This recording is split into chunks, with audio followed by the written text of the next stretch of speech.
Je me dois tout d'abord de préciser que le contrat que nous avions n'était pas un contrat à durée indéterminée.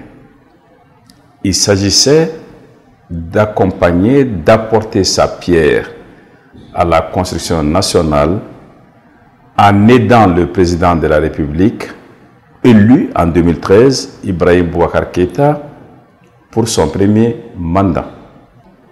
Les relations entre le CNID et le RPM n'ont pas été malheureusement des plus heureuses. Elles n'ont pas atteint la qualité politique requise, le minimum politique requis dans le cadre d'une telle collaboration. Au sein de la CMP elle-même et de nos relations avec le président de la République, vous avez entendu celui-ci dire plusieurs fois qu'il ne se sentait pas accompagné, que la CMP était inefficace, qu'il ne sentait pas la CMP.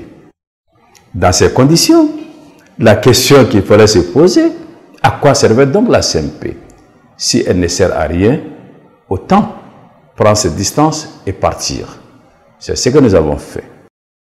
La conclusion qu'on a tirée, c'est que la gouvernance en cours ne nous convient pas. Elle ne permet pas de sortir le Mali de la crise, au contraire. Nonobstant la qualité de certains qui sont dans l'appareil, mais le système lui-même ne permet pas d'avancer. Si on arrive à de telles conclusions, à moins d'être dans l'équipe pour soi-même, si sont pour le Mali, on tire les conclusions que nous avons tirées, on demande à être libéré. Je ne regrette pas d'avoir apporté notre part à la construction nationale quand cela nous a été demandé. Ce que j'aurais pu me reprocher, c'était de continuer, alors même que je suis arrivé à la conclusion que nous n'étions pas dans la bonne direction. Si l'on constate que l'on n'est pas dans la bonne direction, il faudrait alors se retirer, de préparer une alternative. Ouma, uni pour le Mali, n'est pas du mimétisme.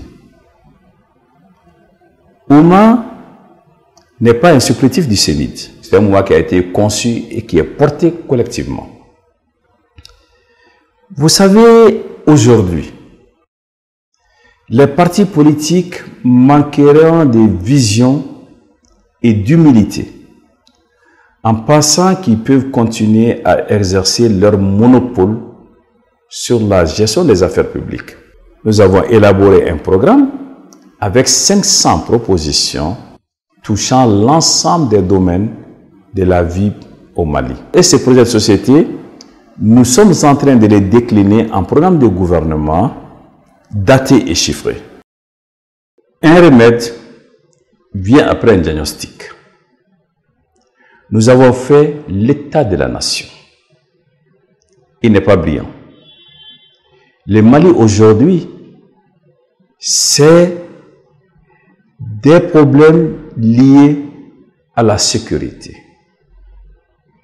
à la mauvaise gouvernance, aux séquelles de querelles politiques mal gérées, à une absence totale de vision. Tout cela nous plonge tous les jours un peu plus dans une extraordinaire paupérisation qui se manifeste avec le chômage, qui se manifeste avec un panier de la ménagère vide.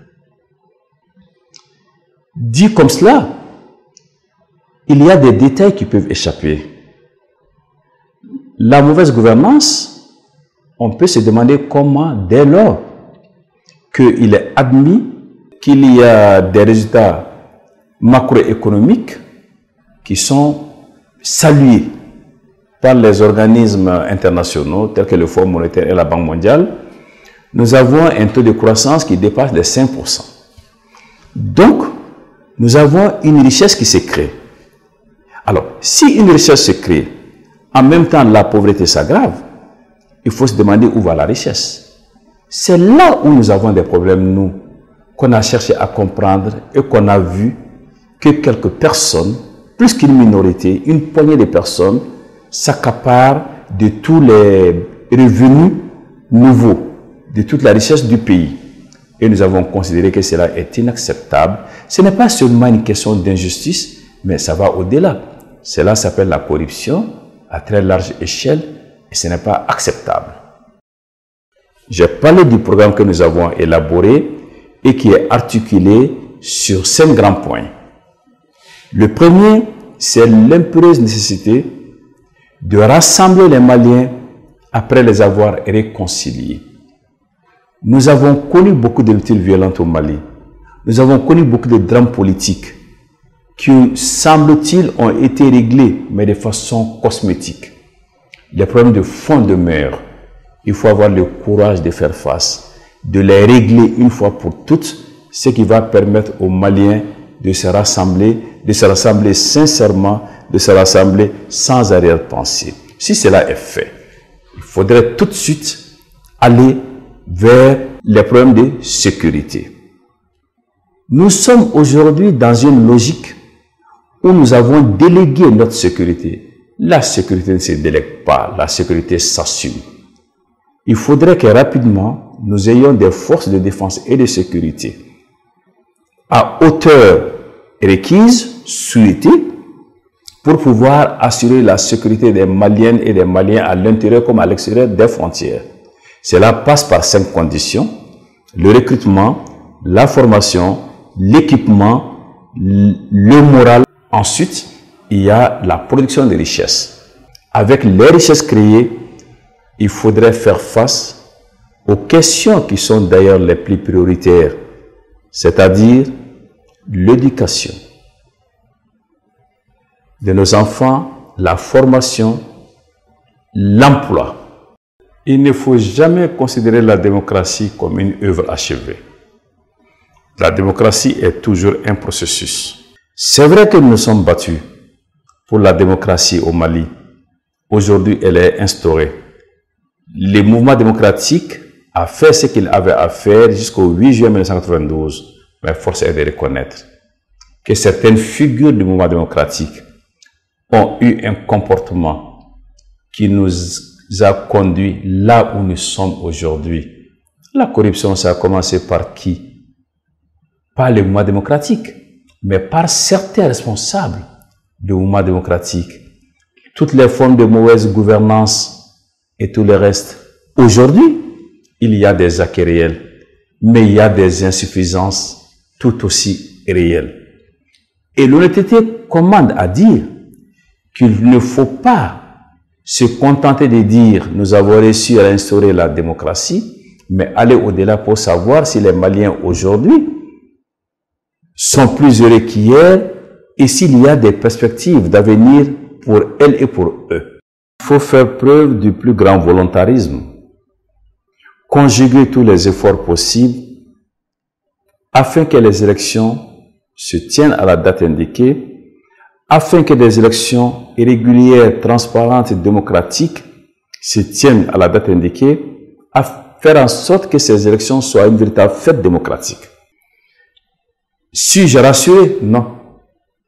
Parce qu'aujourd'hui, les principaux problèmes ne sont pas réglés. Le problème de l'identification de l'électeur n'est pas réglé. Le problème de la transmission des résultats n'est pas réglé.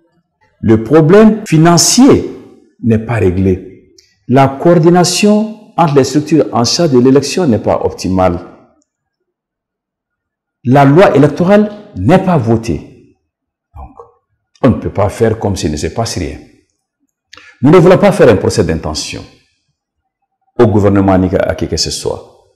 Mais nous voulons que les actes qui doivent être posés avant les élections et qui conditionnent la tenue de ces élections soient posés dans les délais requis. Autrement, il faudrait non plus tirer la sonnette d'alarme, mais agir afin que le Mali ne tombe pas dans une crise politique ou institutionnelle liée à la non-tenue des élections ou à des élections bâclées. Il y a des procédures à mettre en œuvre pour annoncer la candidature. Alors, j'en suis là. Je ne suis pas un candidat indépendant. J'appartiens à un parti, vous le savez. J'appartiens à un regroupement politique, ou moi, vous le savez. Il y a des règles, il y a des procédures qui vont conduire à la désignation du candidat. J'espère pouvoir vous dire dans quelques jours, dans quelques semaines, au terme de ces procédures, oui, je suis candidat. Il faut travailler que plus jamais on ne se retrouve dans une telle situation. Comment? En changeant la gouvernance. Et comment en changeant la gouvernance? En réalisant l'alternance.